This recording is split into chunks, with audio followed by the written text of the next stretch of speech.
And welcome once again to another edition of VIBELAND Sports, episode 24. I'm your host, Casady Fletcher, joined by Kelby Peterson. Kelby, how's it going? Oh, man, I can't complain. Just another awesome afternoon here in Oklahoma. That's right. A lot of sports news happening over the weekend, happening this week. A lot of championships winding down. It is a great time for sports. Before we get started, I want to mention Todd Miller is out on assignment this week, and we will have him back next week. We know he's having a great time, lots of fun, and hope that he can tell us all about it when we join you guys again next Monday. VIBELAND Sports sent our official correspondent, Todd Miller, to cover the Women's College Softball World Series. So we'll be back with a full report next week from our correspondent intern, Todd Miller. That's right. He's at intern status now, and so hopefully for Todd, he can work his way back up to the host role. We'll see if this trip gets him promoted to that position he's so dearly sought after. So today we've got a lot to talk about. We're going to touch on the NBA Finals. We'll talk about college baseball, the finish at the Memorial for Tiger Woods, some comments that Roger Goodell has made on preseason games. We'll also touch a little bit on the Women's College World Series, and we'll even wrap it up with a little bit of soccer talk. So something for everybody here today, but first off, let's get it started here. The biggest story in sports. Golden State evens up the NBA Finals 1-1 after Toronto was able to win Game 1 118-109. Golden State answered back in Game 2 with a 109-104 victory. Kelby, what did you see there in that second game that allowed Golden State to even up this series? I just saw the more experienced team, the NBA Finals tested team, come out and perform like they were supposed to. I mean, I said it on the podcast last week. I fully expected Toronto to go out and almost blow. I think I said blow out in the first game, and for the Warriors that was a blowout loss. But and then I fully expected everything to come back down to earth, and the Warriors come out and responded. And it kind of reminded me, Cassidy, of the 2012 NBA Finals here in Oklahoma City. Oh yeah, Game 1, the Thunder are just playing like gangbusters. The whole city's on fire. Everybody's excited. You come out hot. You win Game 1. You're just fired up. And then if you remember, we go and lose 4 straight to Miami Heat. And I kind of see that same thing happening here in this series. Toronto's fired up. Drake's on the sideline wearing a Del Curry jersey, firing up Toronto, hooping and hollering. It's their first finals in the franchise's history. They're fired up. They're on cloud 9, and then they get checked back into reality real quick in Game 2. And if you saw it, it was just this Golden State Warriors team. They're a team of runs. They can really knock you out. And everybody has said it this whole season and these whole playoffs. Just watch Golden State in the third quarter. And they came out firing 18-0 run to start the third quarter. Kawhi Leonard said it. That was the beginning of the end of the Raptors knew they were in serious trouble when that happened, and they just couldn't handle the run that these Warriors have put together like they've done so many times this season. They did it again in the NBA Finals on the biggest stage, starting out with an 18-0 run to start the third quarter. It was kind of over before it got started up again in the second half. I mean, the Raptors made a good push at the end there, but I think the more experienced team came out on top. Yeah, I thought Game 1 kind of went. We were talking about it last week. Toronto coming in, they were hot. Golden State had been able to sit for, I think, 9 days. Yep. And so we kind of expected that Game 1 to happen the way it did. Game 2, the better team won, and I think that it all turned towards the end of the second quarter. There was a little stretch there. Toronto seemed to answer every big shot that Golden State had. Toronto had a decent lead, double digits for a lot of that second period, and it seemed like every time that Golden State would make a run, they would answer it right back with 2 or 3 big shots. Finally, towards the end of that quarter, right before halftime, Golden State felt like they seized all the momentum, were finally able to shut down the Raptors a little bit and hit a couple big shots there at the end of the half. They carried all that momentum into the second half, that 18-0 run, and then after that, it was kind of just a formality. I mean, I didn't think they played all that great, but it's a victory in the NBA Finals. You don't have to win pretty. You just have to win 4 of them. And I think that the Raptors might be in trouble. Not might be. I think they're in big trouble. The fact that they've now given home court back to Golden State. Exactly that, and something you gotta give Steve Kerr a lot of credit, because what happened in the first game, Pascal Siakam goes off for 30 plus points. Kawhi has a steady charge. Kyle Lowry has a great game. All these big time. Marc Gasol goes off. And in the second game, you don't see that. Pascal Siakam barely scored any points. Marc Yeah. Gasol quiet all night. Kawhi Leonard had a Kawhi game, but he wasn't what they need him to be. I said he's better average 40 if they want to advance in this playoff series, and he didn't even get close to that. So Steve Kerr came out with an interesting strategy on the second game, just pummeled them, and you see at the end of the game too, where the Warriors, they're down. Klay Thompson goes down in the fourth quarter with an injury. Boogie Cousins back in the starting lineup after missing a bunch of time. No KD, so I mean. Those are a lot of toys to play with that Steve Kerr has, and not a lot of other coaches have that many toys to play with. But the fact that he was able to bring them back and bring the Raptors back down to earth after that game one and kind of humble them in game two. And I want to talk a little bit about the coaching strategy that Nick Nurse implied. Yeah. We talked about this before the podcast started. It was an interesting strategy here within the fourth quarter. The box and one. You do know, I was listening to the game, and the guys calling the game and said, I don't think I've ever seen this in the NBA, and I don't think I've ran a box and one since middle school basketball. But man, it kind of worked when the whole year. That defensive strategy does not work against the Warriors unless KD's out, unless Clay's out. So there's kind of a perfect world where they said, okay, we're going to put everybody on Steph, make the rest of the team beat us. Well, the rest of the team does include a former All-Star NBA Finals MVP, Andre Iguodala. A lot of people forget about that name. He was a superstar in the prime of his career playing with the 76ers. I mean, this guy can still do it. Got an NBA Finals MVP when he shut down LeBron a few years ago, and 5 seconds left on the clock, they leave him wide open. As Steph Curry said, it was disrespectful to leave Andre that wide open, and he goes ahead and finishes it off with that dagger 3 there at the end. So a wealth of riches for the Golden State Warriors, an interesting strategy by Nick Nurse. Say, hey, make Steph beat us. Well, guess what? Those other guys on that team are still pretty legit. Yeah, and another guy that I thought really played well for the Warriors, Boogie Cousins. Absolutely. Double-double. I mean, was 4 assists shy of a triple-double. Are you kidding me? This guy has been out of basketball for weeks now, and weren't even sure if he was going to be able to play this postseason. Comes up, starts in a huge moment for this team.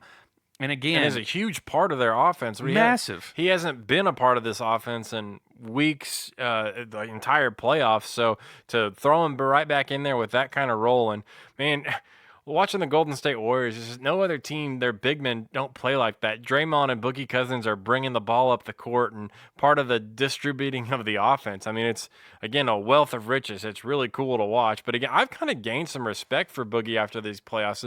That move in the offseason when he goes to Golden State, everybody's like, oh, man, you're just a ring chaser. But he works so hard to get back from that torn Achilles, comes back, works his tail off, gets hurt again, and they said, he's done. He's torn quad, it's over. Well, here we are weeks later. I mean, about less than 2 months later, and here we are, and he's starting in the NBA Finals. Like, this dude is here. Yeah, he's chasing a ring, but he's here to win, and he's not going to just sit back and say, hey, I'm joining the Warriors. I'll just sit back and collect my ring. He goes, I'm going to be a part of this.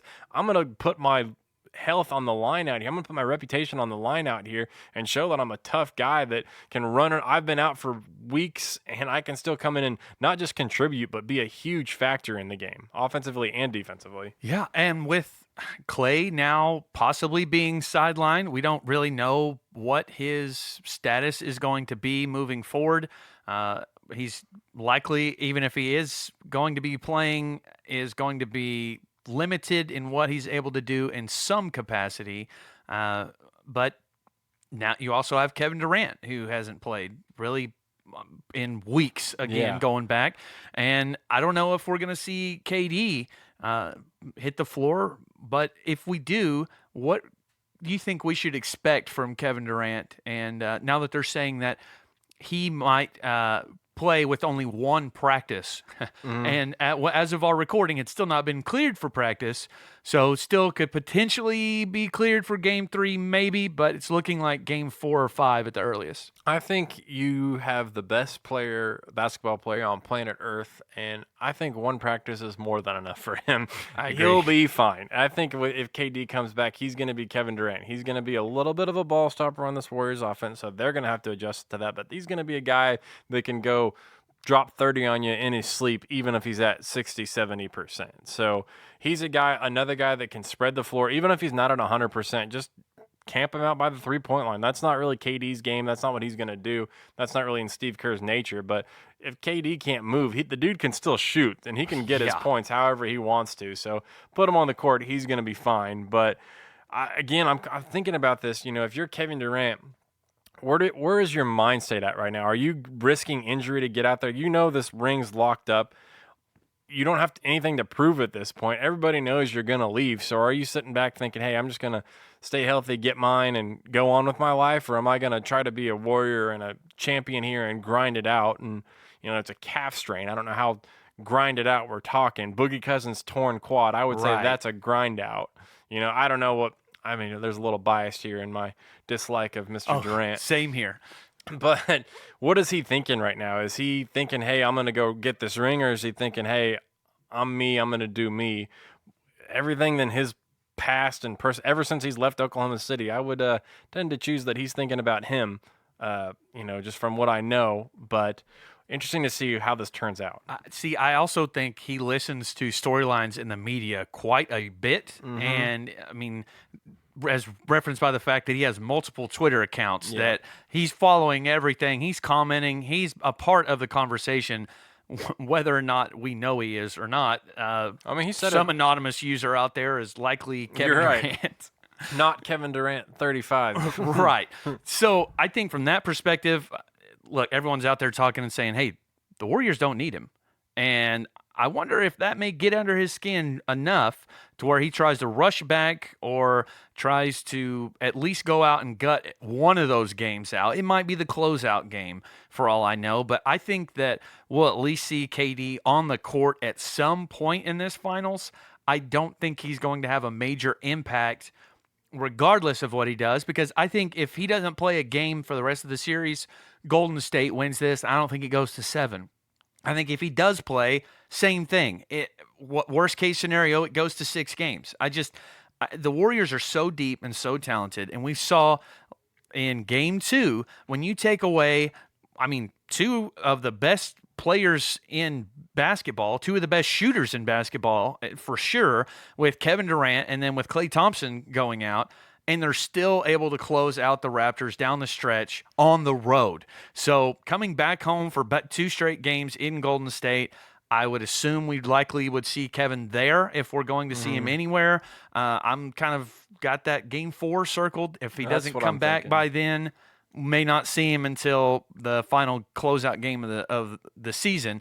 But I'm with you, Kelby. I think that he is looking out for himself. I just wonder if his other nature, where he has thin skin and what people say about him really affects him, if people can't almost goad him into going and playing. So I think that's an interesting part of this story of the NBA Finals. It might be the most interesting part is how many games is it going to take the Warriors to win, because I still don't see what in the world is Toronto going to have to do right now in order to win this NBA Finals. Kawhi's got to score 40. Pascal Siakam's got to go 15 for 17 again. It's got to be 3 or 4 guys for the Raptors have to play the game of their lives on a nightly basis. Unfortunately, I think that's what it's going to take.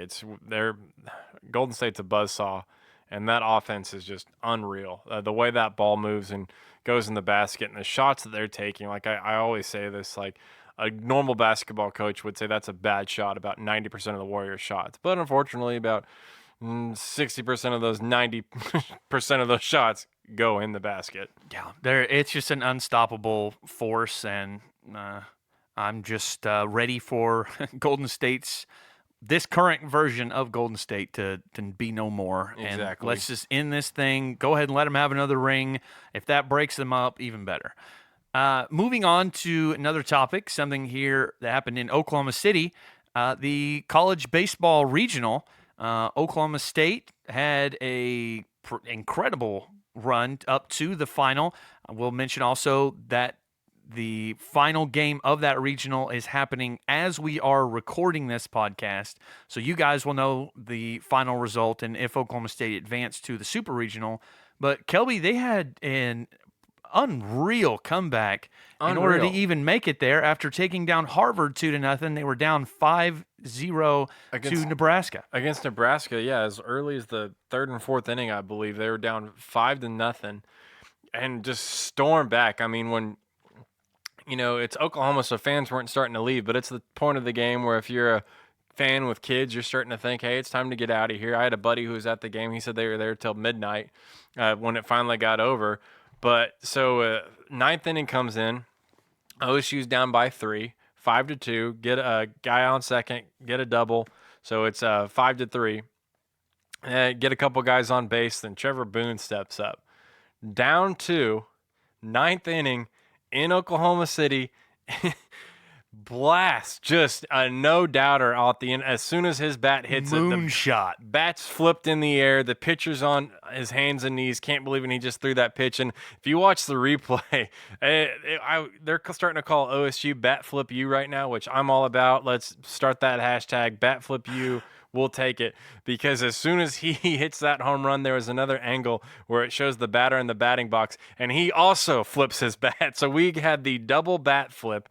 So he hits it. It wasn't the walk-off because it was the top of the ninth, so we still had to come back and play defense. But we got him out of there, and they leave victorious 6-5 on an epic down by 3 in the ninth inning.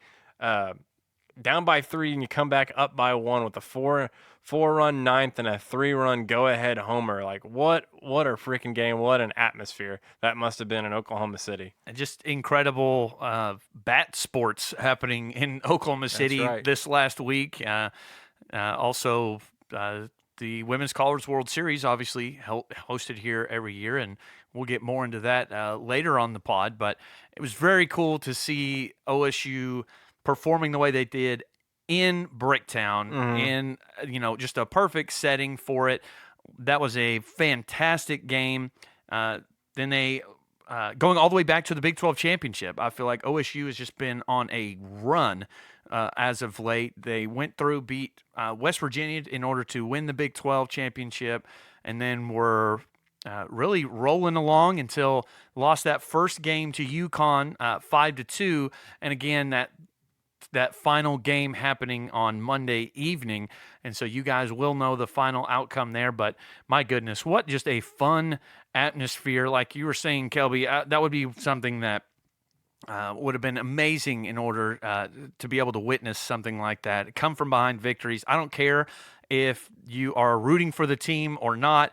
If you're just a fan of sports, there's hardly anything as exciting as a walk-off or a go-ahead home run in the postseason, right, in the ninth inning. I mean, just come on. It was like storybook. I want to throw this out there. My buddy who was at the game, he did say that Trevor Boone's mom and I think he said brother or sister were about 5 rows away from them. And as soon as he hit the home run, my buddy said he looked over.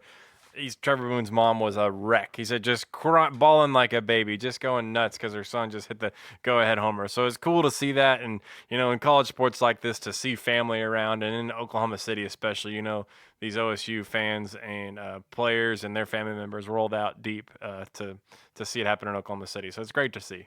Heck yes, and I commend the crowds that were there. It looked like really for most of that regional had very good crowds in Oklahoma City, and honestly better than they were for the Big 12 championship for most of those games. So props to OKC for coming out and supporting that NCAA college regional, and props to OSU for making it to the championship of that regional, and good luck to them as they play the UConn Huskies once again in order to try and advance to the Super Regional. So our next topic here, and we're going to talk a little bit about some golf. Tiger Woods had a very strong finish at the Memorial. He shot 9 under for the tournament, carded a 5 under 67 on Sunday. But my goodness, Patrick Cantley went off. He shot 19 under for the tournament Jeez. and shot an 8 under 64 on Sunday, which was the lowest by any winner in the final round at Muirfield Village, where they played the Memorial. And what just a great end of the tournament. Also, obviously, Cantley was going nuts, but with Tiger playing that way, I just feel like he is primed and to take Pebble Beach by storm. We saw what he did in Bethpage. This is kind of the Tiger that I expected to see in Bethpage. Exactly. And like we talked about it before Bethpage, he had, ever since the Masters, he had said he had taken a lot of time off. He had been spending time with family. It seems like Bethpage was kind of the reality check that he needed to say, okay, hey, you don't look, you're not the young Tiger anymore. He knows that, but he can't just take all that time off and expect great results. He probably humbled himself a little bit and said, okay, the Masters has been won. The celebration's been had. It's time to get focused back for the 2019 golf season. And like you said, Casady, that strong finish that he had, I think that just propels his confidence right to where you want him to be and getting back to the Tiger that we all want to see. So I like his finish there because golf is a sport of confidence and runs. And if you can build on that, that momentum can carry you a long, long way. And I think that one weekend, that Sunday especially, that is going to propel him for a long ways, or at least you would hope. Yeah, and doing it 2 weeks before the U.S. Open, that is pretty incredible what he was able to put together. Again, shot 5 under 67 on that final round Sunday and just was in total control of the course. The way that he was playing, that looks like a guy that can win multiple majors in 2019. If he can bring that style of his game, which is near the peak of where he's at right now, but if he can play 4 rounds near his best, he's going to be in contention for every tournament, and especially in the majors. We saw him, he finished tied for 9th in that tournament at the Memorial. Another top 10 finish for him. He's up to 5 in the world rankings, and it just feels like we're going to be seeing a lot of Tiger Woods at Pebble Beach, and I think we're going to be seeing his name very high on the leaderboard. Absolutely. And like you said, you and Todd said earlier this year that this season lines up very, very well for Tiger to have some success. And that was proved pretty quickly with winning the first major of the year. But you guys had said that the rest that he's going to have in the schedule, the way where the tournaments are at this year, just lines up for a successful year for Tiger. And he's seems to be well on his way to doing that. Yeah. And picking his tournaments, being very smart about the way he's picking those tournaments, it's just a really good strategy that he came into this season with, and it seems like he's sticking to it, and it's working out. He was in the top 10 in shots gained over the weekend, and I mean, this guy again is just slowly but surely. As soon as you think that, oh no, there's a little bit of a slip at where he doesn't even make the cut at the PGA at Bethpage, then he comes back with this at the Memorial, and so. If you're a Tiger Woods fan, if you're just a golf fan, golf is better when Tiger Woods is in contention. The amount of just attention that's paid to the sport is better whenever he's in contention. And I'm just very excited to see what Tiger can possibly do as we move forward. Again, 2 weeks out from the U.S. Open at Pebble Beach, and that will also be our final show of really this season 1 of VIBELAND Sports. So after that tournament, that Wednesday will be our final episode, our regularly scheduled episode at least, that will drop. So just another reminder that we're going to take a hiatus over the summer. We'll still have some content for you guys coming out, especially if there's anything big that happens in the sports world. We're going to hop straight in to the studio and want to record something just to talk about it for you guys. But we will be back with our weekly episodes again starting back in August. We're going to take a quick break. We'll come back with our second segment right after this. This is VIBELAND Sports, a weekly presentation of VIBELAND Media.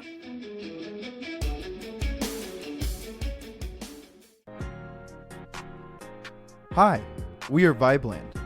We are a creative network fostering and cultivating growth amongst a community of artists and innovators. Here at HQ, we inspire young entrepreneurs to pursue their ideas and fulfill their highest ambitions.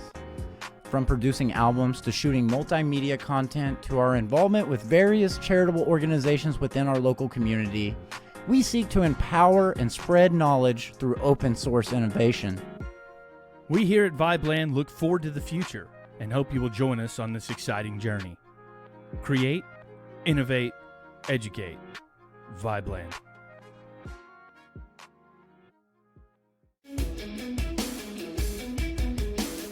Welcome back to episode 24 of VIBELAND Sports. Our next topic here, I'm going to talk a little bit about some NFL news. Roger Goodell has now stated that he would like to reduce the number of preseason NFL games, saying that 4 is too many. And here's a couple of quotes from Roger Goodell. He was playing in a golf tournament over the weekend and was asked some questions and was pretty candid about it. He said, "I feel what we should be doing is always to the highest quality, and I'm not sure preseason games meet that level right now."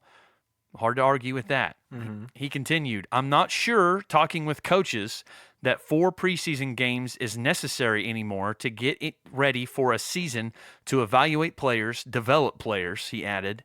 "There are other ways of doing that, and we've had a lot of discussions about that."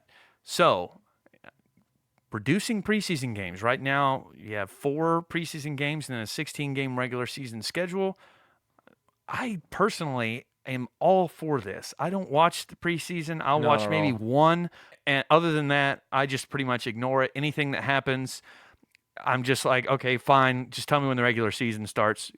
Kelby, what are your thoughts on reducing that? I think it's a good idea, but typically, too, like that 4th game that they play, you don't even see the starters. Your starting quarterback's usually your 3rd stringer, and the guy who's playing your 2nd and 3rd quarter is a guy you've never heard of and will probably be cut that night.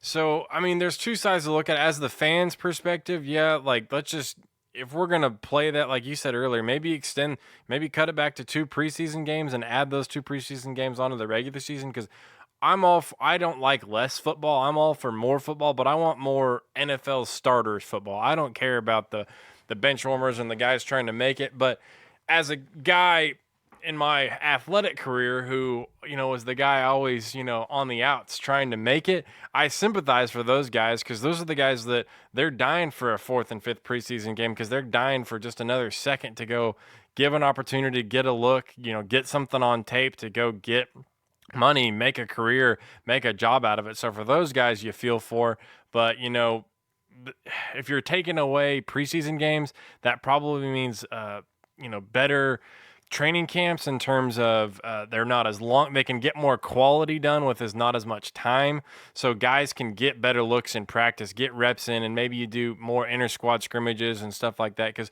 what I hate to see is superstars getting injured, ruining their season, whether it's the whole season or part of it. That's what you hate to see. And realistically, teams, they're not finding their stride till the end of the season anyway. So, yeah, 1st, 2nd, 3rd week of football is going to be a little crappy, but, I mean, it's still football. So I don't think we're going to lose anything by losing preseason games. Maybe there's some guys that are on the brink that you don't hear of, that their names don't get made. But I say there's less injuries, which to me is better football. So I'm all for less preseason, more action on Sundays that means something. Yeah, and there's been talk for years now about should there be more games in the regular season. And if you did just shift 2 of those games from the preseason to the regular season, the problem is the players are saying we want to be compensated more if we're going to be playing more meaningful football. Mm-hmm. It's pretty much what they said. And I mean, you're playing a longer season, you should get paid more. Absolutely. You're putting your body and you're on the line a lot more. 2 more games also means 2 more chances to get really, really injured. The guys with CTE now, I mean, that's, some players don't want to do that, and I understand the reason. But yeah, I'm with you. If the games are going to be extended, then we got to pay them more. There's more entertainment. It's supply and demand. It's simple business. Yeah, and this is all because the next CBA, the collective bargaining agreement for the NFL, expires after the 2020 season. So the fact that they're having these conversations 21 months out is a good sign for the NFL that they're not going to, they're trying to potentially avoid a work stoppage if possible. Exactly. So if you're able to fill those games that the owners are giving up with a more of a full stadium and allow the players as well to make more money, I think everyone's going to be happy with that outcome. But again, player safety and health has been something at the forefront of the NFL for almost a decade now, and it's not going away anytime soon. So the more games that you're adding onto those schedules, I just feel you might need to add another bye week in there if you're going to have 18-week schedule. That's a good idea. Yeah, maybe a second bye week. Yeah, so I think you just either start the season a week earlier or just push everything back a week. And look, I would have no problem with that. More football is good for everyone. Amen. So the more I can get football that I actually want to watch on television, I am all for that. You could even make it to where you can have some better rivalries, maybe where teams that normally wouldn't be playing each other or only playing each other once every 2 or 3 years when the divisions match up. Now you can start maybe scheduling some more of those might be like regional type games where there should be a natural rivalry, but there isn't just because they don't play enough. Like a Cowboys-Texans Bingo. example, for the battle for the state of Texas. They don't play each other every year. That'd be something cool. Yeah, so yeah, I get what you're saying. That makes a lot of sense. Yeah, and you could do that for every state that has multiple teams with it. I don't know if it would draw a whole lot of eyes to some of those games. I don't know if I'm going to be wanting to watch Miami-Jacksonville in prime time necessarily, but I just think it'd be very interesting to see what an 18-game schedule would look like. Does the way that these teams are going to be approaching the postseason change? I mean, does your approach for the regular season change because you got 2 extra games you have to account for? The little nuances, I think, would be very interesting. It would throw a new wrinkle in the game. It would make it fun to see that the first few times. 5-10 years from now, if they change it, we're going to be saying, "Oh, they've always done it like that." But and for the record, if we add 2 more regular season games, to me that means football starts earlier because you can't send the season further. Weather is a problem, so you got to start it earlier. So more football and football earlier, sign me up. But again, I'm not the guy putting my body on the line every Sunday, so I say sign me up because I'm the guy eating wings on the couch, checking his fantasy scores, what's going on Sunday. So give me more of that action. Well, and that is going to be our VIBELAND Sports fan poll question of the week. It is, should the NFL reduce the number of preseason games? A, yes, B, no. Pretty simple. Right now they have 4.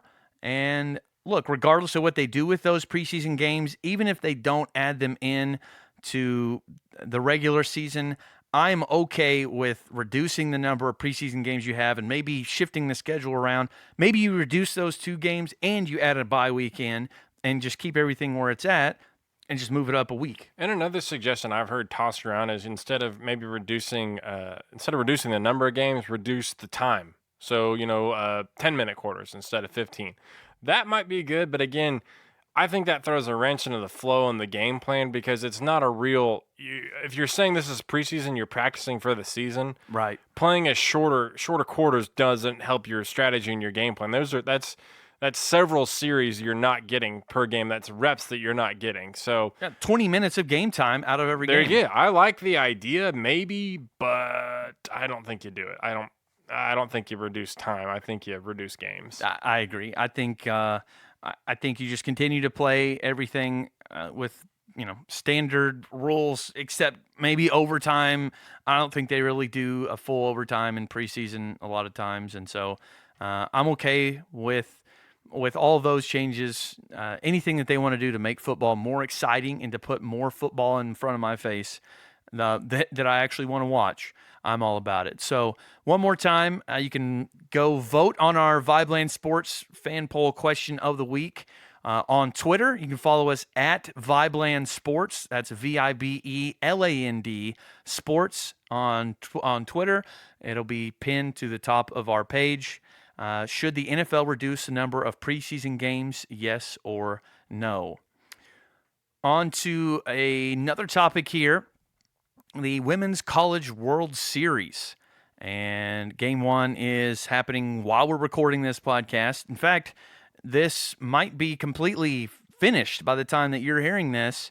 There's a chance that either UCLA or the University of Oklahoma will have swept the first 2 games and be crowned a champion. But this has just been an incredible Women's College World Series so far. I've watched more of it than I have in previous years, especially on Sunday, watching those 2 games, OU and Alabama.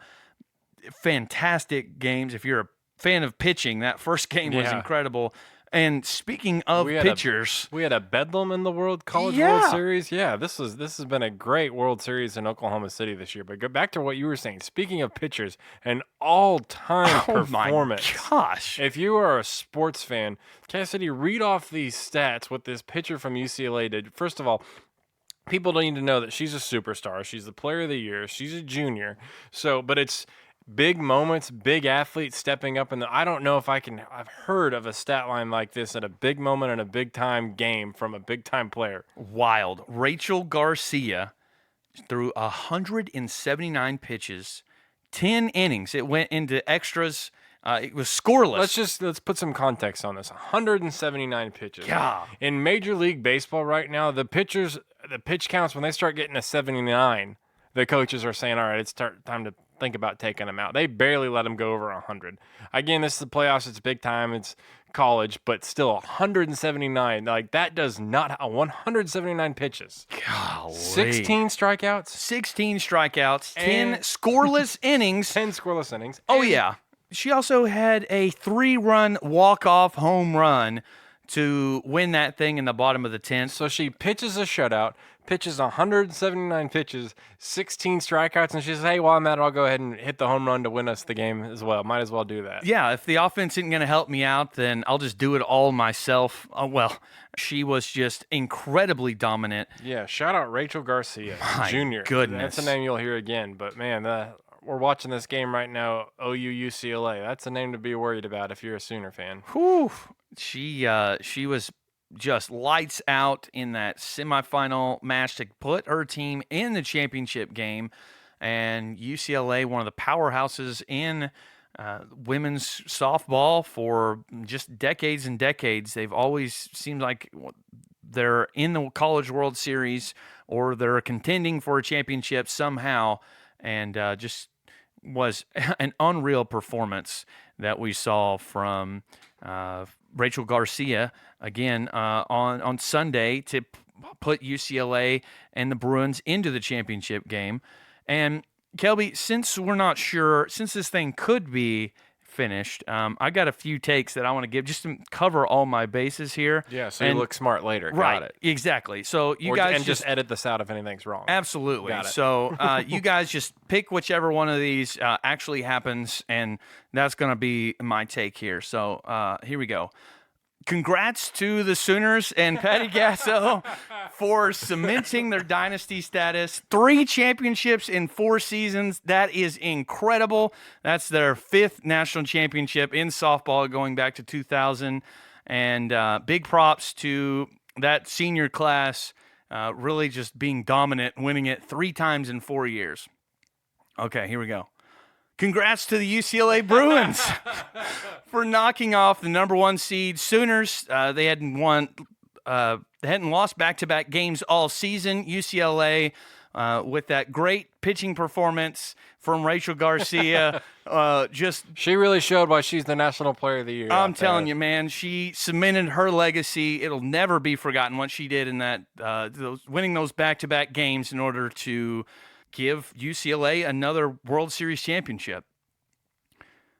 And can't believe the first 2 games, they split. It's incredible.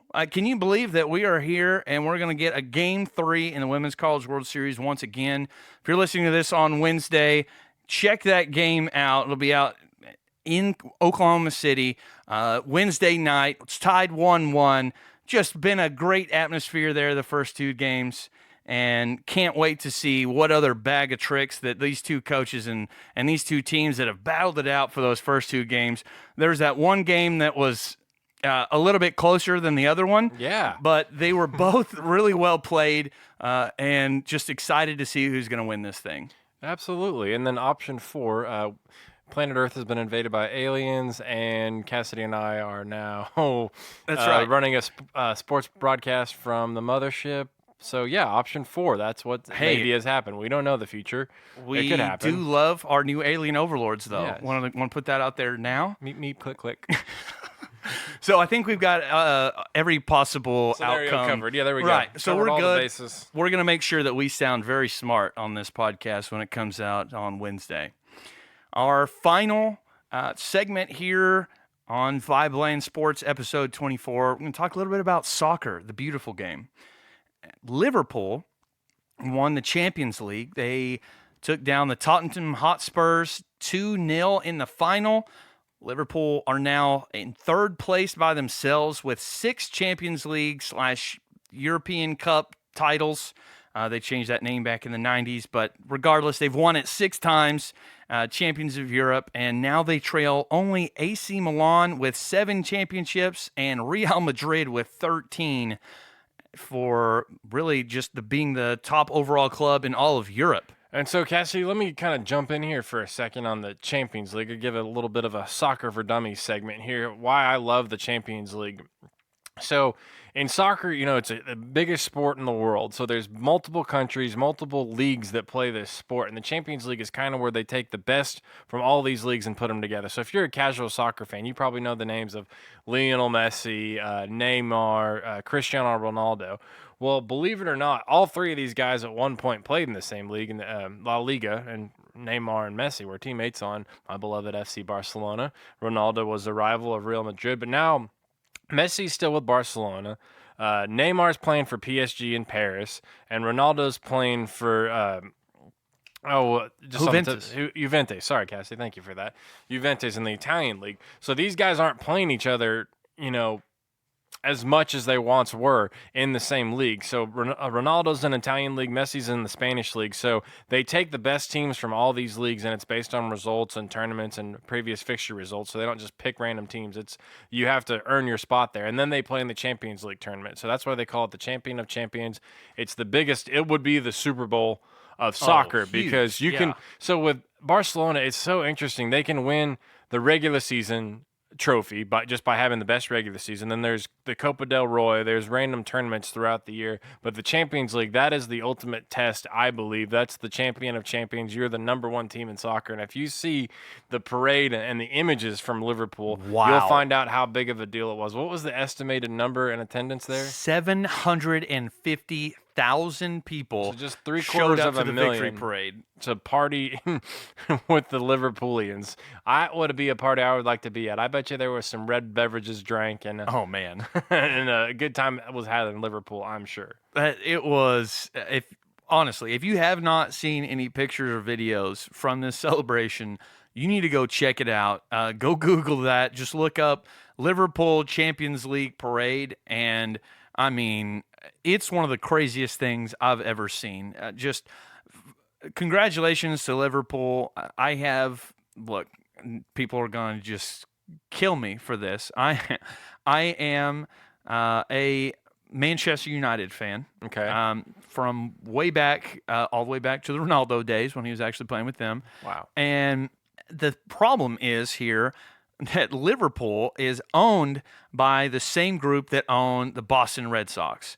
So I'm supposed to hate Liverpool as a Man U fan, and I do, but I still feel okay about it because I just feel that owner group just had maybe the best year of sports ever. I mean, one of those owners didn't have that great of a year in sports because he went to the Lakers, and his name's LeBron, and he was sure to jump on Instagram and take credit for that real quick. He didn't take credit for it. He said congratulations to Liverpool. He basically said he didn't have anything to do with it, but he probably didn't mind hanging his hat on that coat rack for sure.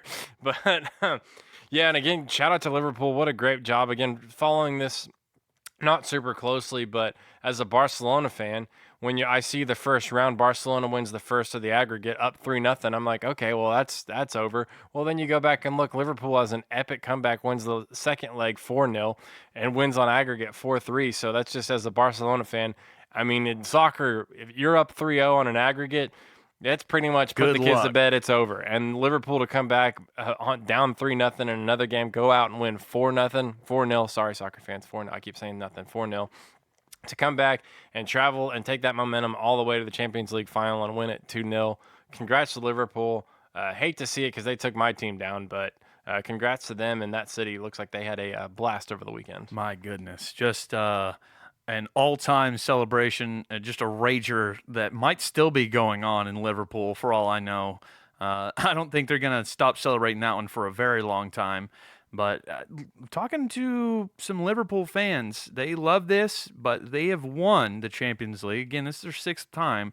They've never won the Premier League, though. So Interesting. that is something Best of the best, but not the best in their own country, yeah, huh? it's very strange. But again, congrats to Liverpool for winning the Champions League and for another great season of soccer, and looking forward to the Women's World Cup coming up. Absolutely. I'll later be this glued summer. to that. USA, Man, all the way. all the way, baby.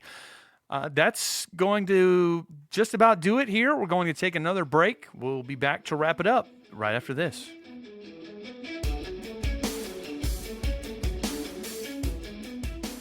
And that's going to do it for episode 24 of VIBELAND Sports. Once again, a big shout out to Detox for our new intro music. Thank you very much to him. You can check out more of his stuff at the link in the episode description. Also, make sure you vote on our VIBELAND Sports fan poll question of the week. One last time, it's should the NFL reduce the number of preseason games? A, yes, B, no. You can follow us on Twitter at VIBELAND Sports in order to vote there. Also, please follow us on Instagram and Facebook at VIBELAND Sports. Subscribe to VIBELAND Sports so you never miss an episode. New episodes come out every Wednesday. You can subscribe on Apple Podcast or Spotify. And man, just a couple more weeks left here of our regularly scheduled content before we go on a quick break. But pretty good week of sports that we just had. Lots going on for the big sports fans. They're probably saying, only basketball's on, but here in Oklahoma City, softball's been talk of the town, and rightfully so. There's been a lot of exciting stuff going on. So looking forward to it rolling through the rest of the week. Absolutely. So for Kelby, for our missing Todd Miller today, I am Casady Fletcher. Thank you so much for listening. This has been episode 24 of VIBELAND Sports, a weekly presentation of VIBELAND Media.